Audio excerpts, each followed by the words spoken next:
It's a fun piece. It's all about Kiwis. Kia ora Kiwi means hello Kiwi.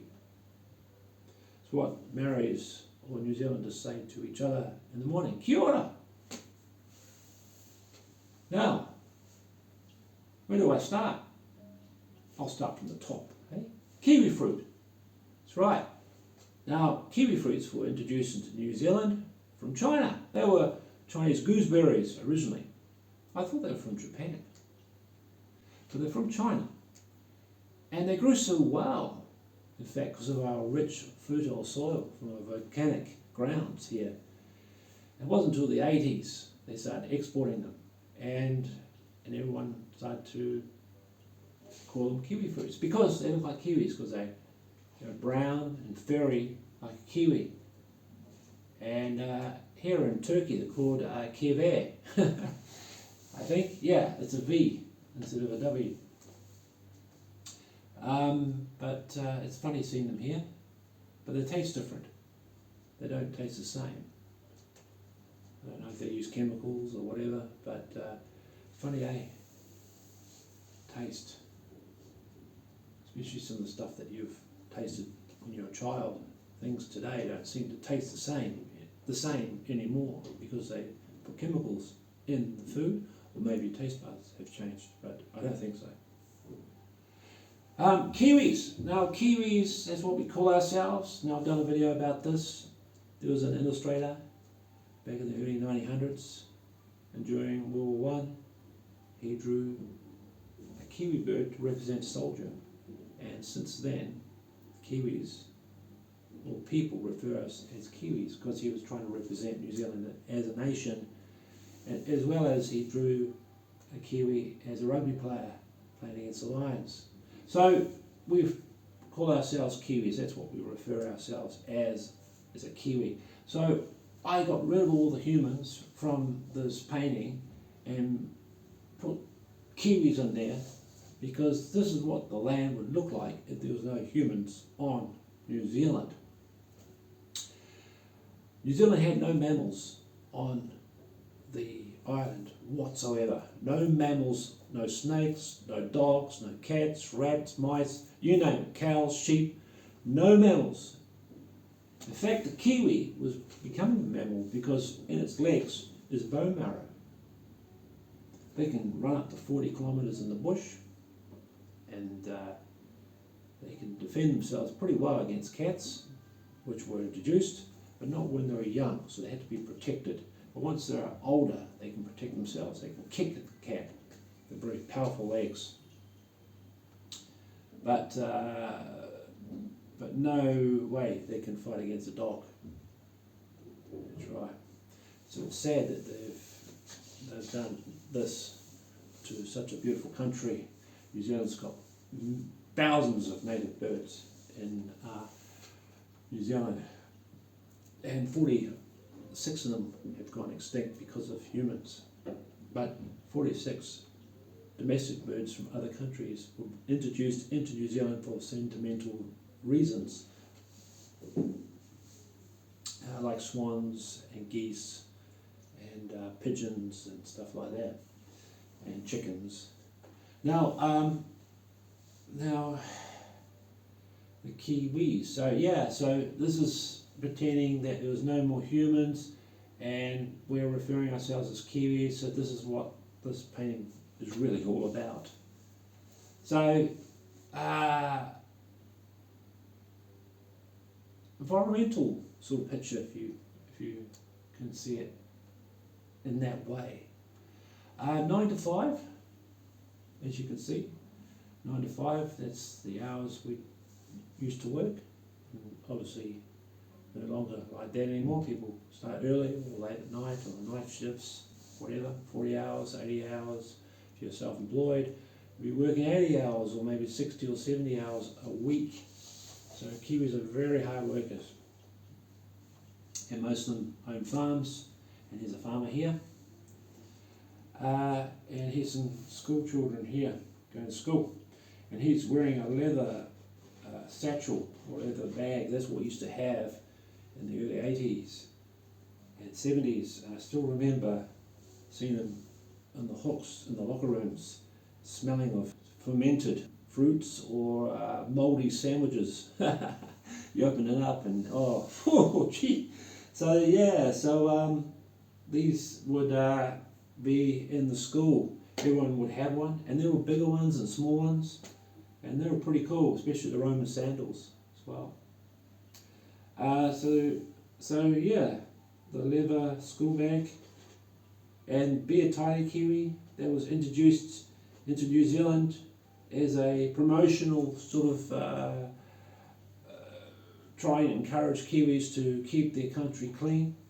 So they use commercial, in aspect of commercial way of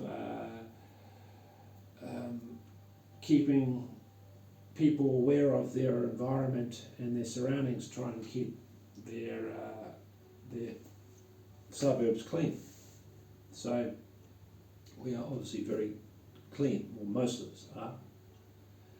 And so if you go to New Zealand, you'll see no rubbish anywhere. Supermarket trolleys, some of them tend to take them home because they don't have a vehicle, they don't want to take a bus, and their intentions is to take it back when they're finished. But most of them end up in the streams. So when they do big cleanups of the streams in some of the suburbs, they find all sorts of supermarket trolleys, bicycles, you name it, pipes, tyres, and they do a lot of cleanups. So being a tidy Kiwi is not always true, but we do our best. As you can see, we do cleanups. The push bike. I rode a push bike around till I was about 20. So it was my way of getting around, and I just love the way that you don't have to depend on anything, no gas, you just use your pedal. You is the way of pushing yourself around, and yeah, and I love the push bike. It was my freedom. It was my way of me being me and wanting to go wherever I wanted to go. In fact, I biked all around the North Island of New Zealand on a push bike. And I used to bike through the rain and bike through the wind and go at night, and I've had lots of accidents on a push bike. Been hit by a car many times at roundabouts and fallen off the bike, and write a whole book about that. Yellow buses, that's what we have in New Zealand, yellow buses, and we used to have cable buses. I should have put some cables on this. Auckland used to have cable buses, but this is not an Auckland scene. This is a town, a local town, Morrinsville, or maybe out at Helensville, or somewhere out in the sticks somewhere. In fact, we have lots of towns, and they're all different. They all have different stories to tell, and they have their own icons at the main entrance. So when you drive in, you'll see maybe an apple or a gumboot. Like Tai Happy, they have gumboots, and they throw gumboots. See, the furthest you can throw the gumboot wins the prize. And so, yeah, corrugated iron, te papa, all different te papas in Wellington. So they have like Hollywood, or Bollywood on the hill. So yeah, so every area has their own icon. The Kiwi crossing, that's right. And yes, we have Kiwis to represent it being a Kiwi crossing. But I changed it because I didn't want to be told off by copying someone else's design. So I created my own. So Kiwi crossing. So we've got Kiwi crossing, satchels and supermarket trolleys. And here we've got a bit of tartan here, because most of New Zealanders are from Scotland, or their ancestors are from Scotland. And yeah, like myself, I'm Scottish and Maori. And yeah, so I put some bit of tartan there, represent a Scottish person. What else? What else about this painting? Yeah, there's a lot of churches. I put this one in the background there. I'm not really going to get too involved with religion. I don't really talk about religion or politics or finance. I try and keep away from it. But I just put it in there because it's just nice to have something that's different in the picture.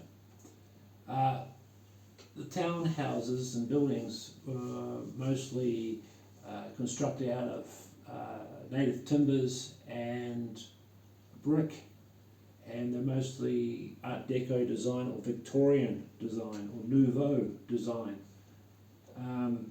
Yeah, so I love the different shapes and different buildings that we have throughout the country, and they're really neat and unique, and yeah, so it's a real fun piece. And we drive on the left side of the road, and our steering wheel is on the right side. I don't know why I've done the steering wheel on that side. I don't know why, because that's like a European car, but we drive on this side. I don't know why. But we do have European cars in New Zealand, so there could be a European car. Yeah, it could be, because it's got our initials there as well. Banner and my initials there. So that could be our car here in Turkey. Yeah, so it's a fun little piece. The sky was a bit of a challenge to do. I did this a couple of times. But I've written a bio about this painting, which I will put on my website as well as Instagram soon. So you'll get to read more about it, get more in depth of it, so you can know. I tend to express myself better when it comes to writing than actually speaking. But yeah, but it's a fun piece, and I really enjoyed painting it. Now, a while back I put a varnish over it, and it was a disaster. The varnish all started bubbling, and so I had to wait for it to dry, and I had to take all the varnish off, and I just lost a lot of the painting, so I had to repaint over the existing painting. And then I just put another varnish over it, a different type of varnish, and I'm very happy with it. So yeah, so let me show you a close-up of this now. And again, thank you so much for watching this video, and I'm so happy to see more and more people are starting to like these sort of videos. And have a wonderful, wonderful day tomorrow, and I'll catch you again. My name's Darren. Bye now.